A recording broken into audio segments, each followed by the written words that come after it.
તાવડિયા road પર રહીશોના મોતની રાહમાં મહેસાણા મહાનગરપાલિકા। મહેસાણા તાવડિયા રોડ પર મહેસાણા મહાનગરપાલિકાની ઘોર બેદરકારી સામે આવી। એમએમસી દ્વારા તાવડિયા રોડ પર આવેલા નહેર પર સ્લેબ મારવાની કામગીરી ચાલી રહી છે। મહાનગરપાલિકા દ્વારા નહેર પર સ્લેબ મારવા શરૂ કરેલ કામગીરીને કોઈ કારણોસર બંધ કરી દેવાથી રહીશો રોષે ભરાયા। ત્યારે દિવાલ તોડી પાડેલી નહેરની ખુલ્લી પડેલી ખેલાસરીથી રોડ પરથી પસાર થતા રાહદારીઓ તેમજ શાળાએ જતા આવતા બાળકોના જીવ જોખમાય એવી ગંભીર પરિસ્થિતિ ઊભી થઈ છે। ત્યારે સ્થાનિક રહીશો વિરોધ સાથે ઉગ્ર આંદોલન કરવાના મૂડમાં દેખાયા। જો તાત્કાલિક કામ પૂર્ણ કરવામાં નહીં આવે તો તાવડિયા રોડ પર આવેલી અસરગ્રસ્ત તમામ સોસાયટીઓના રહીશો દ્વારા થાળી વેલણ વગાડીને મહાનગરપાલિકા પહોંચવાની ચીમકી આપવામાં આવી। સાથે સાથે આક્રોશપૂર્ણ કહેવાયું કે મહાનગરપાલિકાની બેદરકારીથી કોઈ અકસ્માત કે કોઈ રાહદારી કે બાળકનું મોત થશે તો એના જવાબદાર કોન્ટ્રાક્ટર કે મહાનગરપાલિકાની રહેશે। આશિષ પટેલ, મહેસાણા। આપનું નામ જણાવજો અને શું સમસ્યા હતી? મારું નામ મહેન્દ્રભાઈ રામજીભાઈ સોલંકી છે।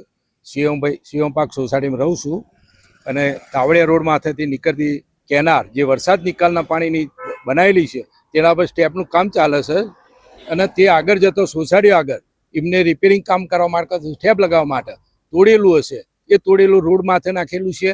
આવતા જતા માણસોને તકલીફ છે, બાળકો અંદર પડી શકે છે, વયોવૃદ્ધો પણ પડી શકે છે અને નુકસાન થયું છે તેમજ જાનમાલની નુકસાન થયું પણ જણાવે છે। જેથી તાત્કાલિક કામ કરે અને નિકાલ કરે તેવી અમારી માંગ છે। કેટલા સમયથી આ કામ ચાલુ છે? કામ છે અંદાજે 15-20 દિવસથી ચાલુ હતું અને 2-4 દિવસથી અઠવાડિયાથી બંધ છે। આપનું નામ જણાવજો અને શું સમસ્યા છે? હું જયંતિભાઈ વાણિયા, પ્રગતિનગર સોસાયટી। આ જે કેનાલ આજે બની રહી છે એના ઉપર જે આરસીસી સ્લેબ ભરવાનો છે એના માટે જેસીબીથી તોડવાનું કામ ચાલુ છે, પણ ક્યારેક ક્યારેક આ લોકો 4 દિવસ બંધ રાખે છે, 2 દિવસ ચાલુ રાખે છે અને અમારા વિસ્તારમાં આ રોડ સાંકડો હોય, વાહન વ્યવહાર પુષ્કળ છે અને એના કારણે અમને મુશ્કેલી પડે છે। જ્યારે એની ખીલાસરી એકદમ ખુલ્લી રાખી છે એના કારણે જો કોઈ અમારા બાળકો સ્કૂલમાંથી આવતા હોય, કોઈ બાઇક ઉપરથી પડી જાય અને ખીલાસરી જો શરીરની અંદર ઉતરી જાય તો અવસાન થાય એવી પૂરી શક્યતા છે।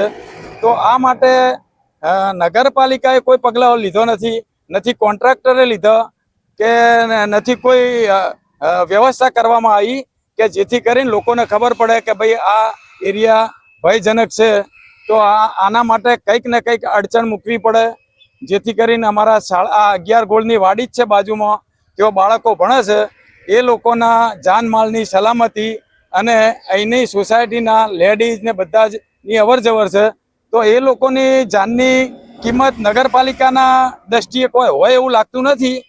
તો આ જે કેનાલ છે એનું તોડવાનું કામ તાત્કાલિક ધોરણે પૂર્ણ કરવામાં આવે અને લાલ પટ્ટી યા ગમે તે કરી અને એને આડસ મૂકવામાં આવે જેથી લોકોને ખબર પડે કે આ ભયજનક સ્થાન છે। વત્તા આ કેનાલની અંદર મોટી પાઇપો નાખી અને ઉપર આરસીસી ભરવામાં આવે તો મજબૂતાઈ રહેશે અને એની અંદર જે ગટરની કુંડીઓ છે એ અમે વારંવાર રજૂઆત કરતો આ નગરપાલિકા ક્યારે ધ્યાનમાં લેતી નથી। તો આ કુંડીઓ જ્યારે પમ્પિંગ સ્ટેશન બંધ હોય ત્યારે એકદમ ઉભરાઈ અને છેક સુધી જાય છે અને ગંદકી ફેલાય છે। તો આ ગટરની કુંડીઓ બી આ કેનાલમાંથી દૂર કરી અને તાત્કાલિક ધોરણે કામ ચાલુ કરી અને બહુ ઝડપીમાં ઝડપી નગરપાલિકા પૂર્ણ કરે એવી આ એરિયાના તમામ જનતાની માંગ છે।